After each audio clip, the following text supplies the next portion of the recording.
Hace ya unos cuantos años tuve la oportunidad de asistir a una conferencia de grandes predicadores. Ahí estaban, algunos de los más conocidos y otros que, sin ser tan conocidos, realmente, no digo que predicasen como los ángeles, pero humanamente hablando, resultaban imponentes. Y sin duda, entre esos invitados había uno de ellos que yo no conocía y me llamó mucho la atención.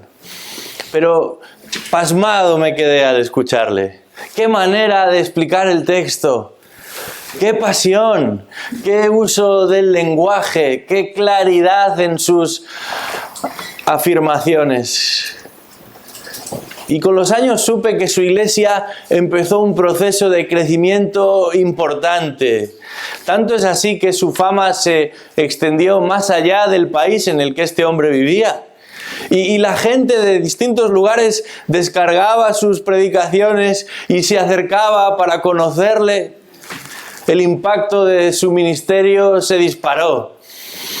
Y llegaron incluso a iniciar un seminario para formar a otros predicadores, pensando en que quizás algún día alguno pudiese predicar tan bien como él. Lo reclamaban de muchos lugares para instruir a otros pastores. Y realmente adquirió cierto prestigio. Y hablo de ámbito conservador, que no es tan fácil que alguien sea reconocido como legítimo predicador. Hasta que un día, una mujer, y otra mujer, y otra mujer, muchas mujeres, comenzaron a llamar a la iglesia, a llegar a la iglesia para hablar con los ancianos en ese lugar donde este hombre pastoreaba, y es que ya no podían más. Todas ellas compartían, sin haberse puesto de acuerdo, una misma realidad. Habían sido manipuladas por este hombre al punto de que él, por varias ocasiones, había llegado a ser infiel a su esposa. No una, ni dos, sino muchas veces.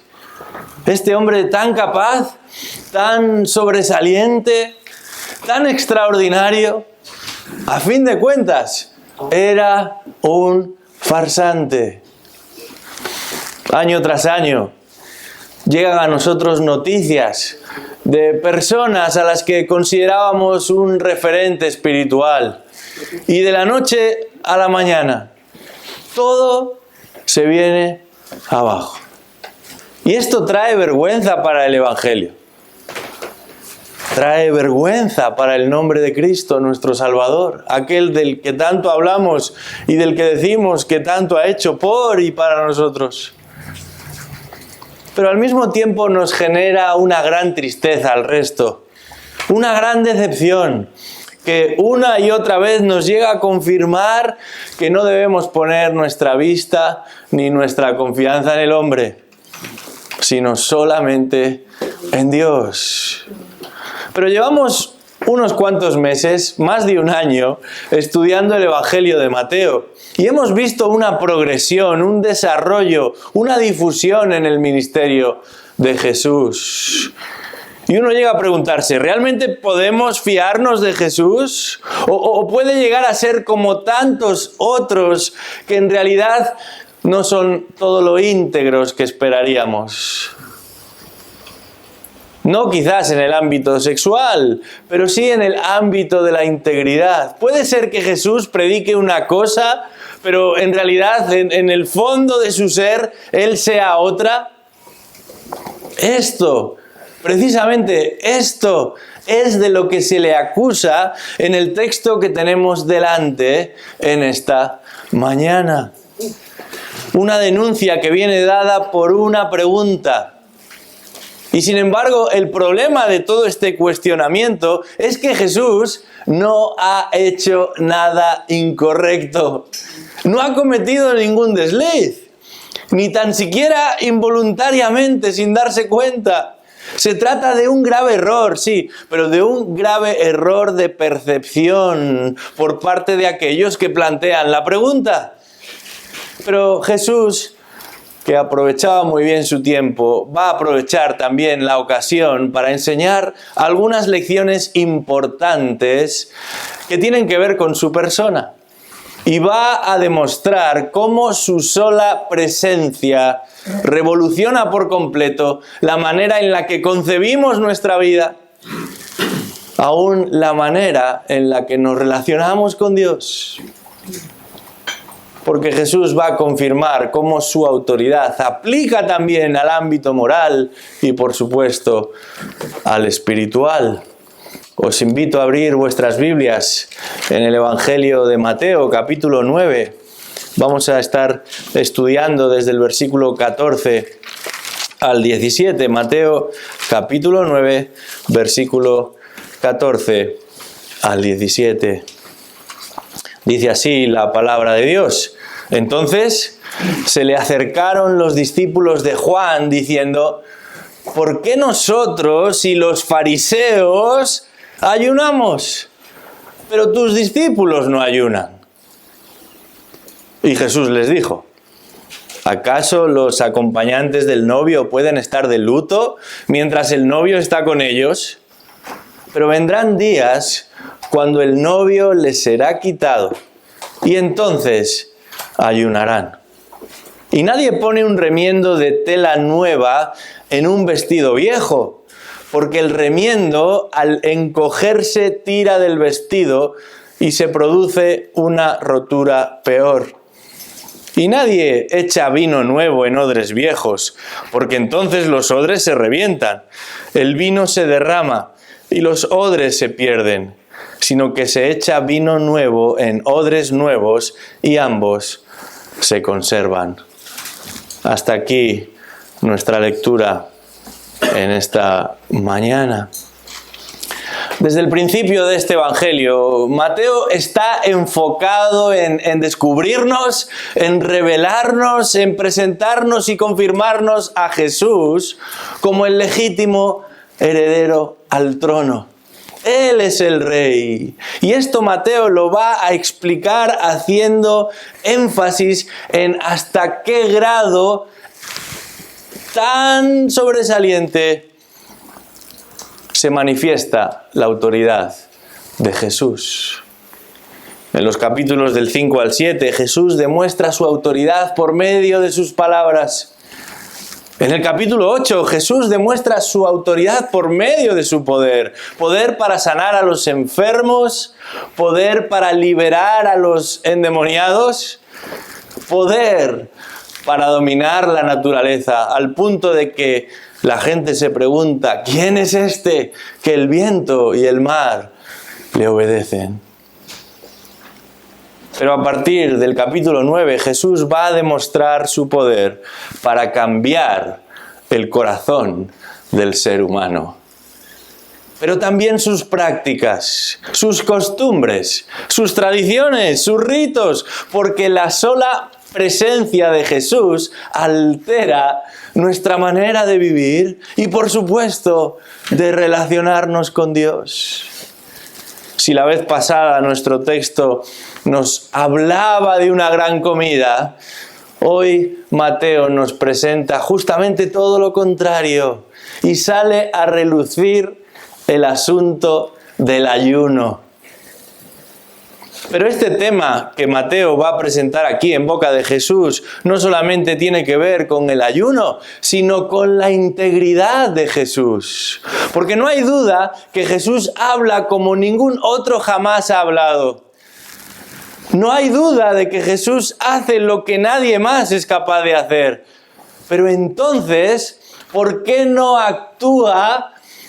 ¿Por qué no vive? ¿Por qué no se relaciona con los demás de la manera en la que ellos entienden que debería hacerlo?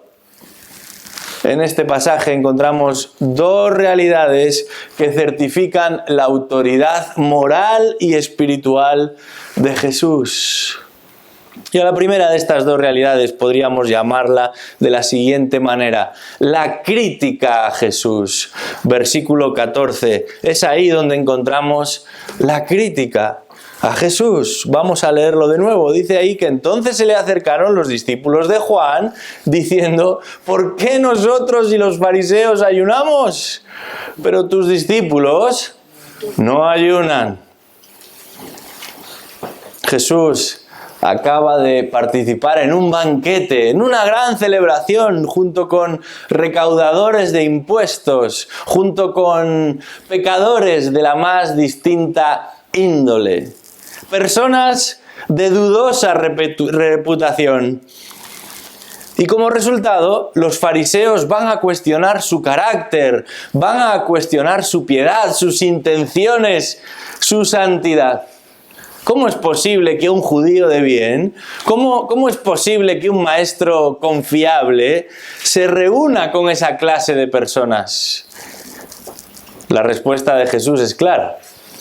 Los sanos no tienen necesidad de médico, solo los enfermos. Una vez más, Jesús demuestra su autoridad sobre el pecado, pero también sobre los pecadores. Y es Él mismo quien confirma que ha venido a buscar no a los capaces, sino a los incapaces. Ha venido a llamar no a los justos, sino a los que reconocen que no pueden cambiarse a sí mismos. No ha venido a llamarles para afirmar su condición, sino para rescatarlos de su condición. No ha venido para legitimar sus prácticas, sino para liberarlos de sus prácticas.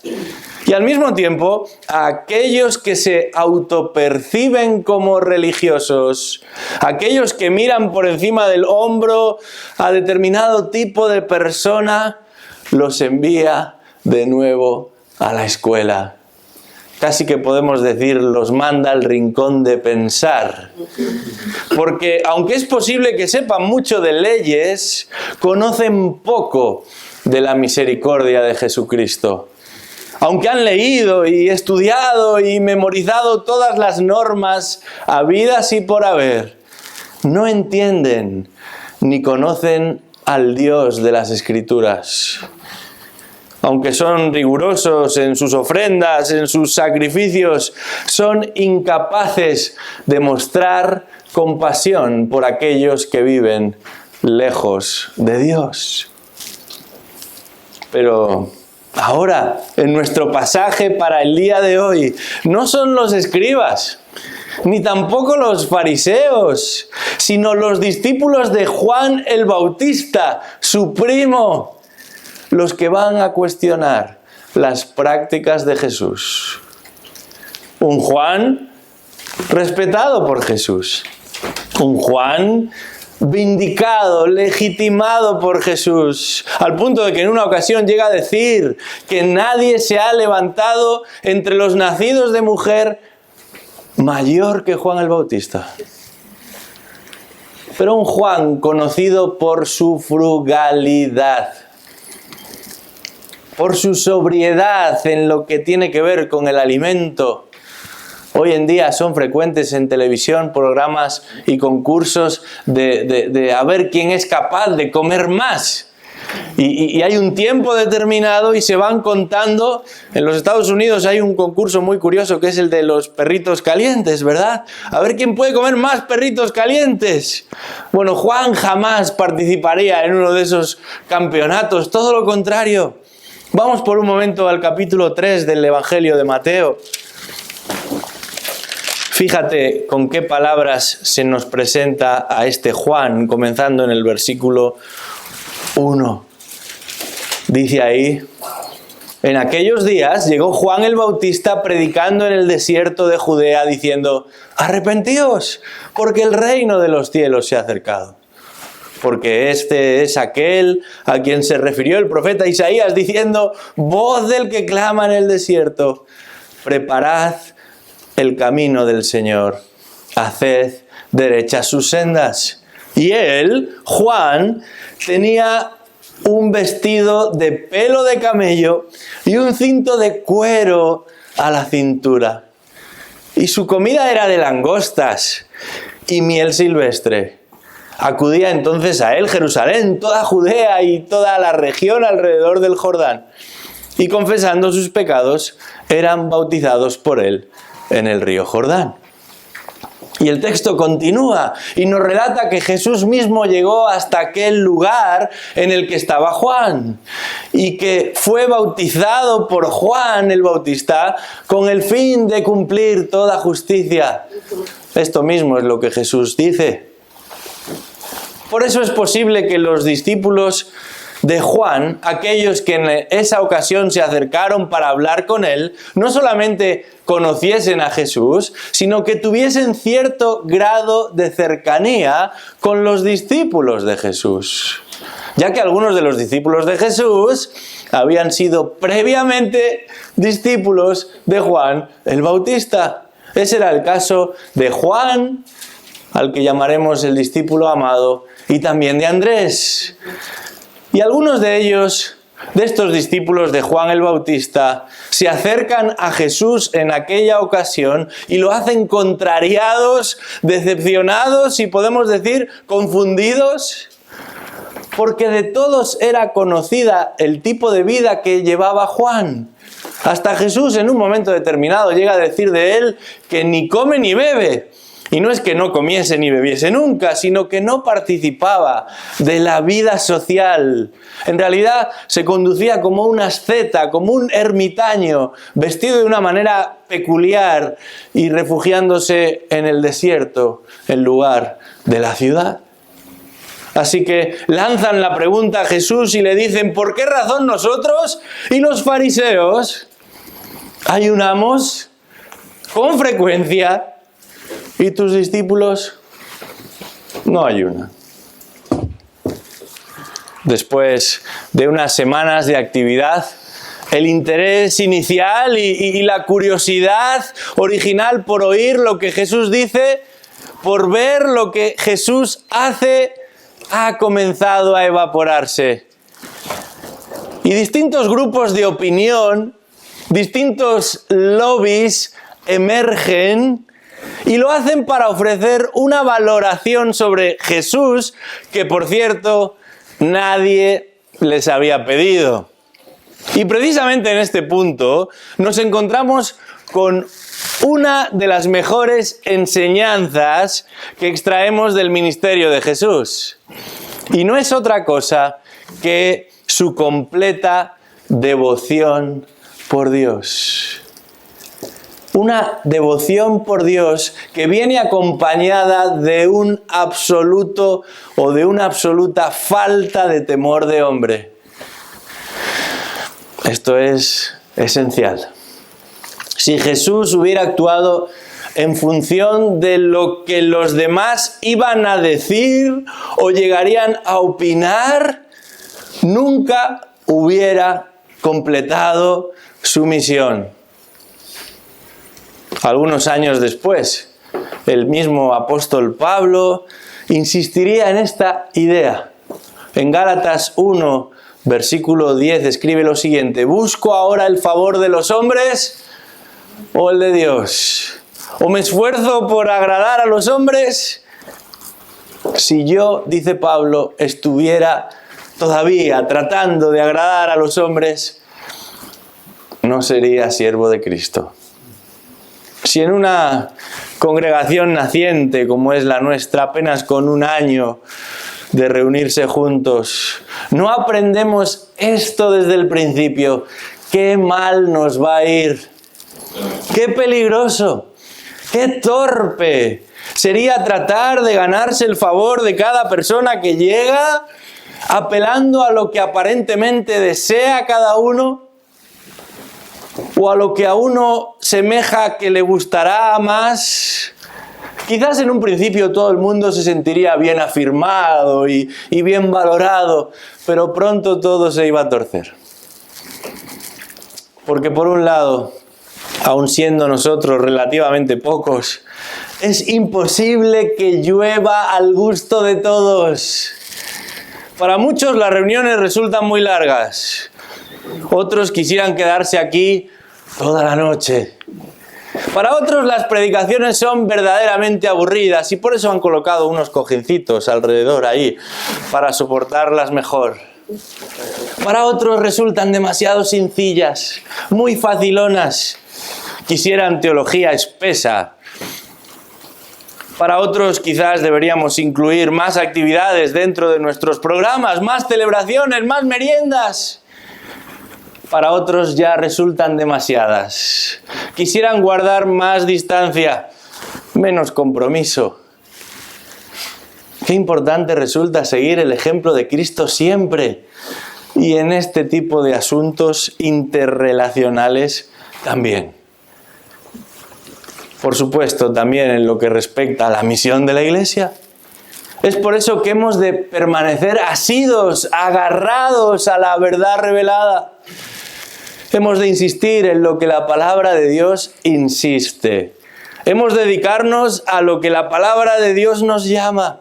Y aquellas áreas en las que el Señor da libertad, nos tocará a todos ejercer esa libertad con prudencia y con amor por el prójimo.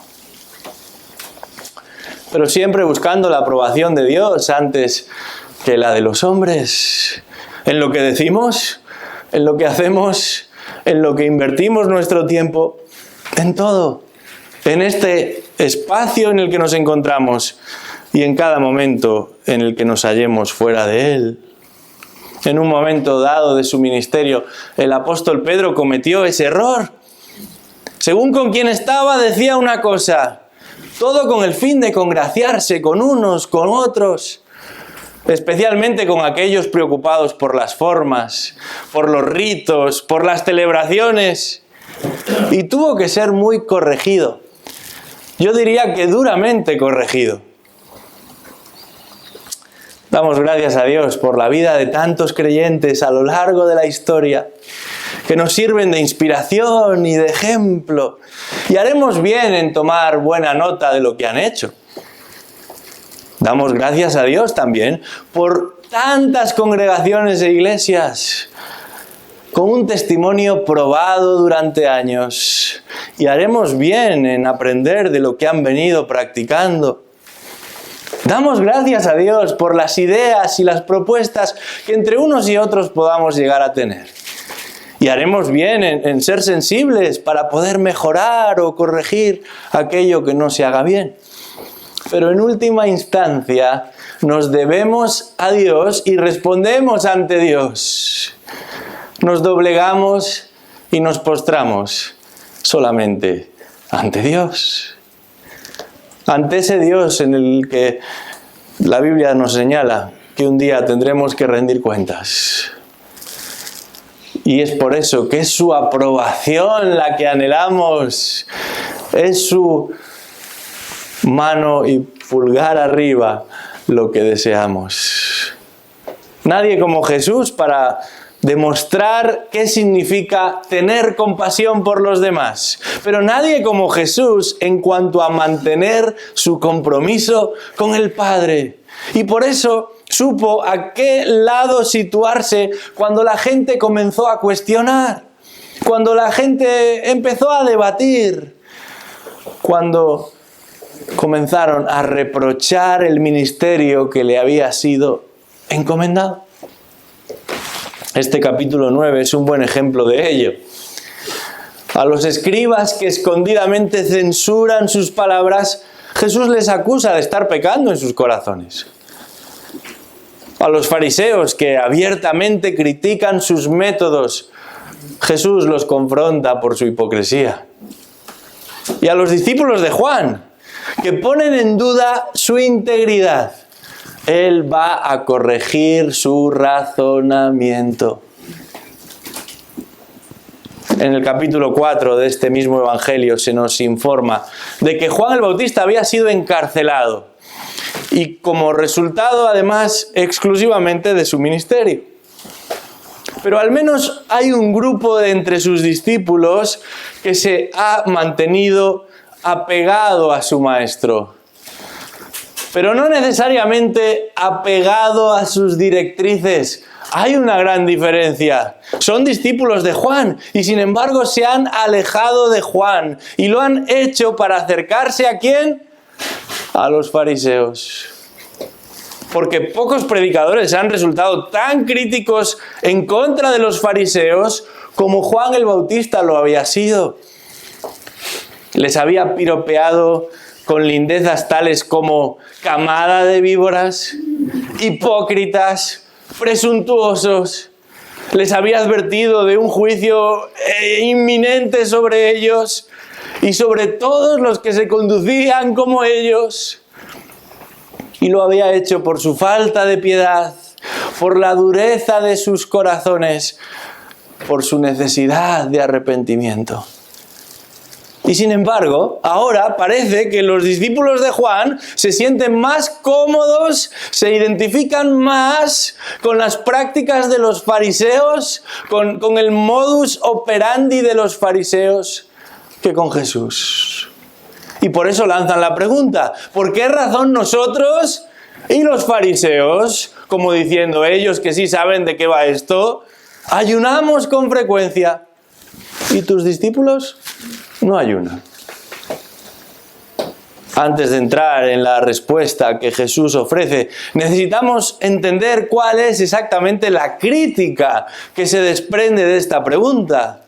En verdad, hay algo bueno aquí, y es que al menos se la presentaron directamente a Jesús. No se dedicaron a murmurar como los escribas o los fariseos.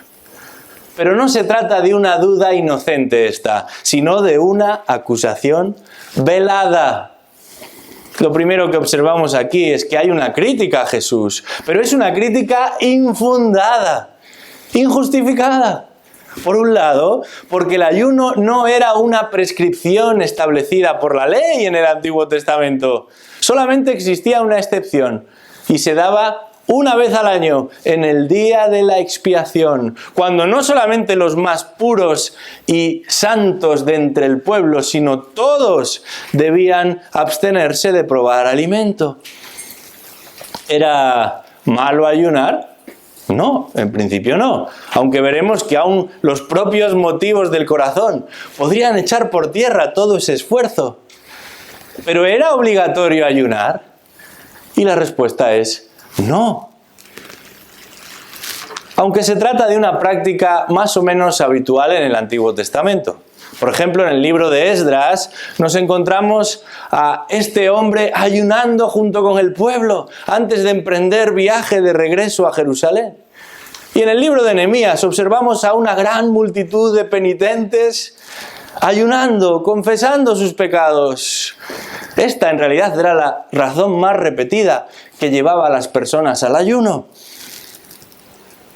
El ayuno tiene que ver con un tiempo específico determinado a humillarse delante de Dios, dándole prioridad a Dios, aún incluso por encima del alimento. De alguna manera se trata de sintonizar el cuerpo y el alma para que ambos estén enfocados en Dios. A lo mejor por unas horas, en alguna ocasión por varios días. Y para ello ni aun algo tan importante como es la comida debe interrumpir esa comunión tan íntima. No se trata de una dieta ni de una huelga de hambre. Sin embargo, como sucede tantas veces con los seres humanos, aun con aquellos que se creen religiosos, somos capaces de convertir algo que es legítimo, algo que es válido, en algo egoísta, tendencioso. Los fariseos en la época de Jesús habían hecho del ayuno un elemento más dentro de los muchos en los que se componía su liturgia. No se practicaba por convicción o por necesidad, sino por imposición.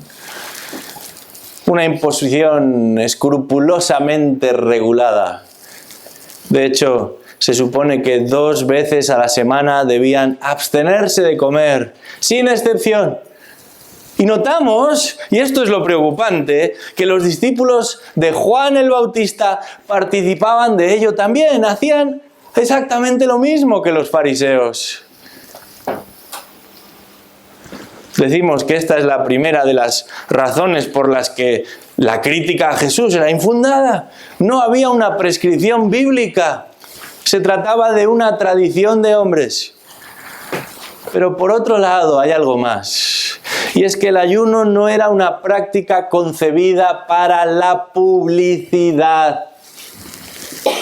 Hoy en día es difícil ocultar ciertos méritos, ¿verdad? En un sentido, además de para vigilarnos a todos, las redes sociales se han inventado para que podamos proyectar aquello que logramos. He conseguido, y sacas la foto y lo publicas. Hoy he comido, fíjate, mira qué vestido me he comprado, mira dónde estoy, y todo lo hacemos público. Saben más de nosotros de lo que nos pensamos. Y lo peor de todo es que somos nosotros los que lo estamos comunicando. Pero el ayuno no podría ser transmitido por Instagram ni por Facebook. Esa no era la idea. Y sin embargo, para los fariseos y también para los discípulos de Juan, habían convertido lo extraordinario en rutinario y habían publicado hasta el momento y los días en los que iban a ayunar para que todo el mundo supiese. Normalmente los lunes y los jueves. La razón, porque supuestamente, decían ellos, eran los días en los que Moisés había ido al monte Sinaí. Qué interesante que la Biblia no nos lo dice. Probablemente para evitar que guardásemos como sagrados ciertos días que no tienen nada de sagrado. Lo sagrado era lo que sucedía en ese tiempo. Los discípulos de Juan estaban juzgando la vida y el ministerio de Jesús y de sus discípulos y lo hacían a la luz de esa famosa comida que Jesús había tenido en casa de Mateo. Pero ¿qué sabían ellos de Jesús y sus discípulos? ¿Sabían realmente si ellos ayunaban privadamente? Precisamente el encuentro entre Jesús y Juan el Bautista viene precedido de un ayuno singular. Nada artificial como el de todos estos religiosos que saben cuándo empieza y cuándo termina y ya tienen la comida en el microondas preparada para que en el momento adecuado vuelvan a sus rutinas.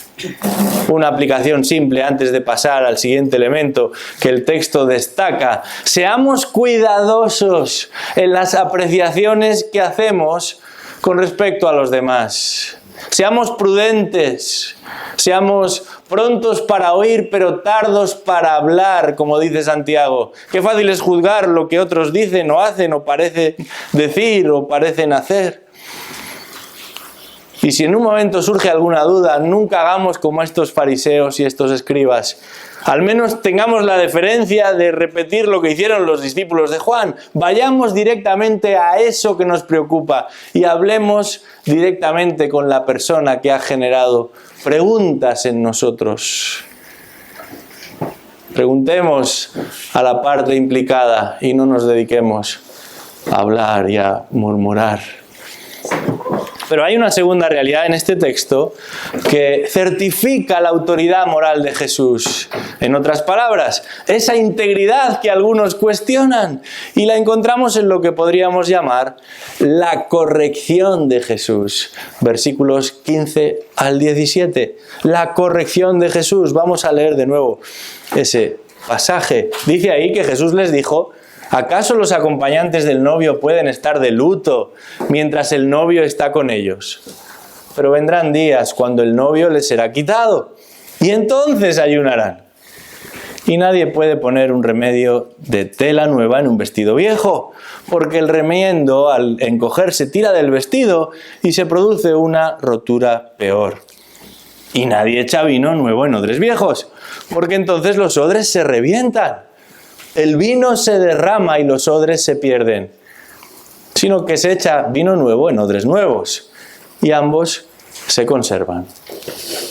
Jesús era de Galilea, no de Galicia, pero como si un buen gallego se tratase, va a responder con una pregunta a la pregunta de los discípulos de Juan. En realidad con 3 ilustraciones, 3 ejemplos que van a ayudarles a entender lo errado de su planteamiento. lo errado de su pensamiento, de su crítica para con Jesús. Pero antes de echar un vistazo a esas 2 o 3 ilustraciones, en realidad, debemos tener algo en cuenta. El hecho de que los discípulos de Juan se sorprendiesen de que los discípulos de Jesús no ayunaban, no significa que estos no lo hicieran. Si tomaron nota de lo que Jesús había enseñado en el Sermón de la Montaña, estos discípulos de Jesús no estarían publicando su ayuno ni lo estarían anunciando. Es precisamente en el contexto del Sermón del Monte cuando Jesús va a insistir mucho en que llevar a cabo ciertas prácticas solamente con el fin de que otros nos vean, buscando proyectar una imagen de piedad o de espiritualidad, es un gran error. Debemos leer lo que Jesús dice al respecto en Mateo 6. Mateo 6, versículo 16. Fíjate en este pasaje porque Jesús va a hablar específicamente del ayuno. Mateo 6, 16 dice: cuando ayunéis no pongáis cara triste como los hipócritas, porque ellos desfiguran sus rostros para mostrar a los hombres que están ayunando. En verdad os digo que ya han recibido su recompensa. Pero tú, cuando ayunes, unge tu cabeza y lava tu rostro para no hacer ver a los hombres que ayunas, sino a tu Padre que está en secreto. Y tu Padre que ve en lo secreto te recompensará. Jesús no va a despreciar el ayuno como práctica, sino que va a rechazar el ayuno como plataforma de espiritualidad. El ayuno no es algo que practicamos para que los demás vean qué espirituales somos, dice Jesús, sino que se trata de una manera de dedicarnos a Dios íntimamente, privadamente, y sin embargo hay algo que los discípulos de Juan no han entendido todavía. Y es posible que algunos de los que están aquí en este lugar, en esta mañana, tampoco. Jesús no es simplemente un hombre. Él es el Mesías prometido, el Rey esperado, el que un día se sentará en el trono y gobernará a todas las naciones. Si el ayuno consiste en dedicarse especialmente a la comunión con Dios, en cuerpo y alma, sin que nadie ni nada interrumpa ese tiempo de reflexión, ni siquiera la comida, eso es precisamente lo que los discípulos estaban haciendo de continuo cuando acompañaban a Jesús. Desde su llamado a seguirle, lo habían acompañado a todas partes. ¿Por qué buscar el rostro de Dios por medio del ayuno si tienen delante a aquel que ha dado a conocer al Dios invisible? Si comparten mesa con el Hijo unigénito, si pasan los días y las noches a los pies del Dios hecho hombre. Es por eso que Jesús les dice, versículo 15, que no hay lugar para el luto o el lamento, porque el novio está entre ellos. Esta es la primera vez de las 3 ilustraciones la primera de las 3 ilustraciones que Jesús va a utilizar. Son 3, un novio, un tejido y un odre. Una petaca, una cantimplora de cuero. Elementos muy comunes los 3, muy del día a día, dentro de las costumbres y las prácticas de los judíos. Y es que Jesús no desea presentarse delante de ellos como uno que da grandes discursos o que elabora alocuciones de difícil comprensión. Por encima de todo, lo que Jesús desea es que le puedan entender. Especialmente estos que se han acercado cuestionando sus prácticas, criticando su supuesta falta de integridad. ¿Y cuál es la respuesta de Jesús? Jesús comienza dibujando la escena de una boda. Había sido precisamente Juan el Bautista, el maestro de estos que se acercan contra Jesús, el que en su momento había empleado la metáfora del novio para hablar de Jesús. Es por eso que ahora hábilmente Jesús va a usar una imagen que ellos mismos habían escuchado antes en boca de su maestro, para explicarles que en plena celebración los amigos del novio no están lamentándose. ni llorando como si de un entierro se tratase. En parte, la labor de los amigos del novio consiste en asegurarse en que la fiesta no se termina. Y su empeño en ese sentido, lo único que revelaba era la devoción, el cariño, el respeto que le tenían al novio. Un ayuno en el contexto de una celebración con el novio no tendría ningún sentido. Es más, en realidad hubiera sido preocupante. ¿Qué hacen los amigos del novio llorando y lamentándose en plena celebración, como si de un entierro se tratase? Pero Jesús, si esto no es suficiente, les va a poner 2 ejemplos más. Y haremos bien en no forzarlos demasiado.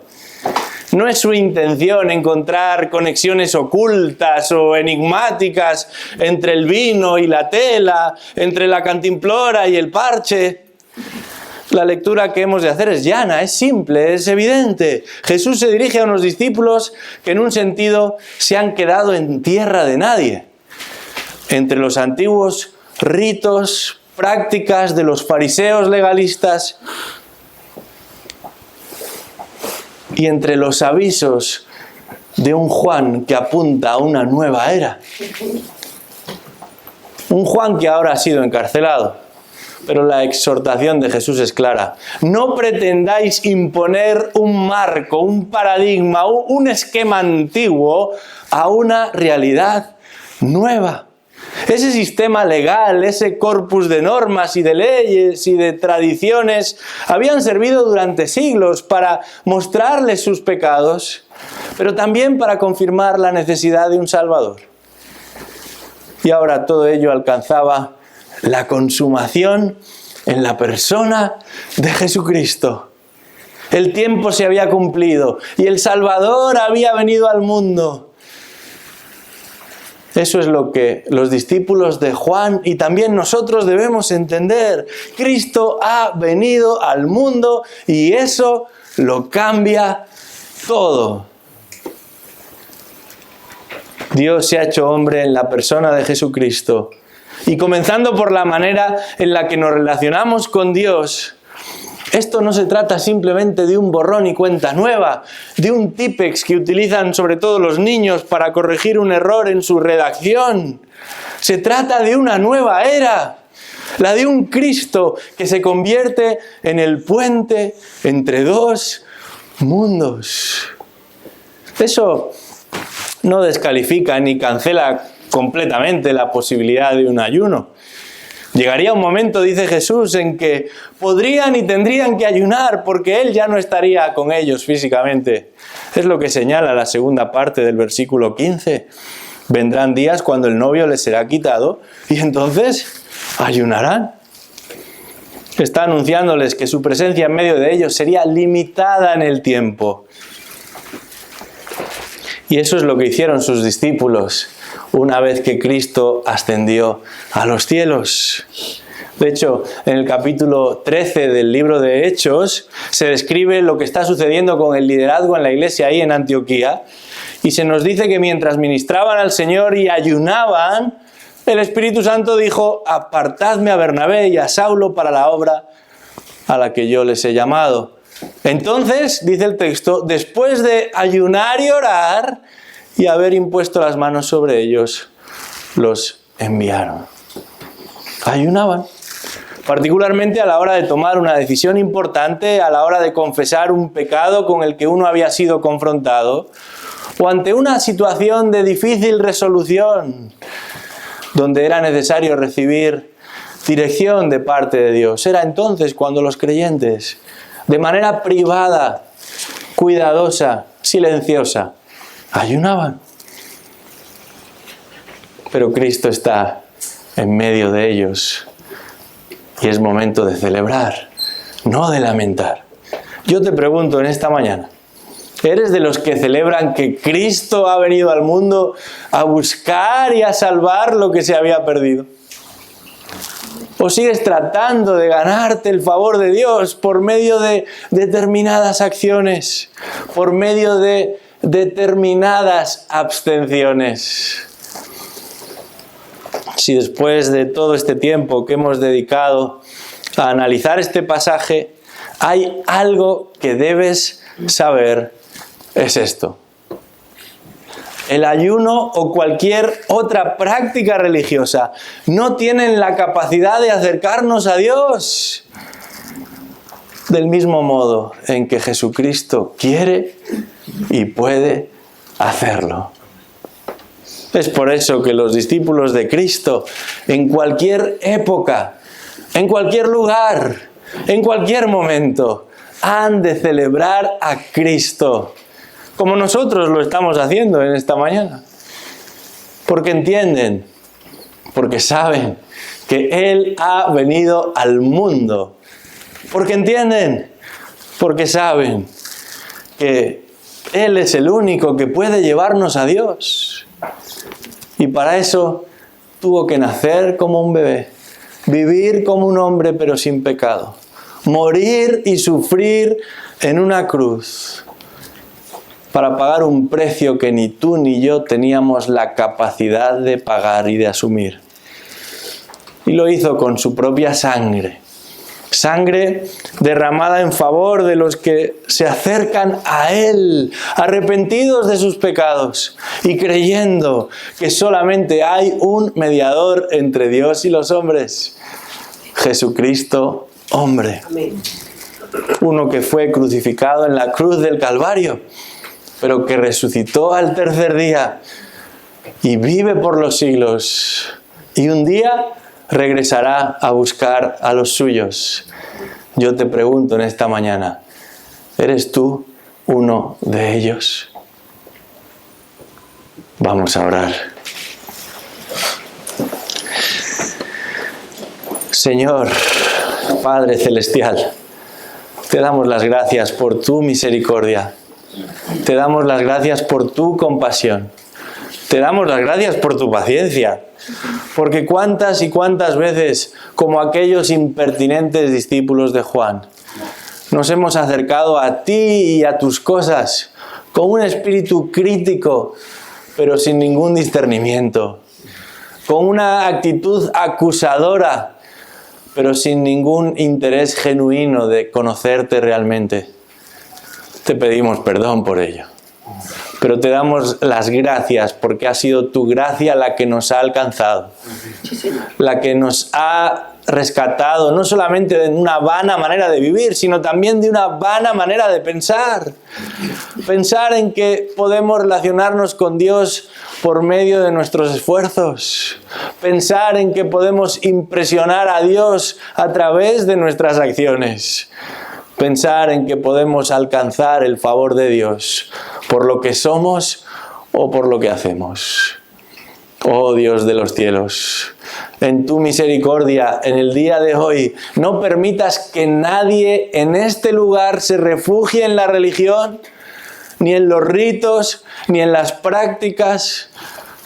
Muéstrales su necesidad de Cristo. Ayúdales a entender que solo hay uno capaz de borrar el pecado, que es Jesucristo. Te damos las gracias por su vida y por su muerte, pero también por su resurrección. Y oramos para que pronto regrese a buscar a los suyos, pero mientras tanto, ten misericordia de este mundo, ten misericordia de nosotros aquí y salva almas para tu gloria. De forma que, como en ese cielo donde se celebra día y noche la gloria de un Cristo vencedor, nosotros aquí también nos unamos a ese coro celestial. Te bendecimos, oh Dios, y lo hacemos por medio del nombre de aquel que es sobre todo nombre, Jesucristo. Amén.